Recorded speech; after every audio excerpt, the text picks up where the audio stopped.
the CBO report also talks about debt, and it seemed like some good news in the short term that maybe the budget deficit will be a little bit lower, but still well over $1 trillion a year. As a candidate, back in the summer of '08, the president said, as a candidate, that then President Bush adding $4 trillion in debt was, quote, unpatriotic and irresponsible. This president's added a few $1 trillion in debt already 2.5 years in. How would you characterize adding that much debt?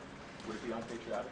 Well, let's talk about how that debt was was put on the backs of the American people. That you basically had two wars that were unfunded. You had a prescription drug benefit that was unfunded, and you had a tax break for millionaires and billionaires that was unfunded, or at least that a significant portion of that tax break was unfunded. Tax cuts, and we also have the stimulus you mentioned a moment ago that was nearly $1 trillion. Right? Mm-hmm. But again, that was in reaction to the kinds of the impact of some of those economic policies. And a country that was on the brink of another Great Depression. Those are the kinds of policies that we had to put in place to pull us back from the brink.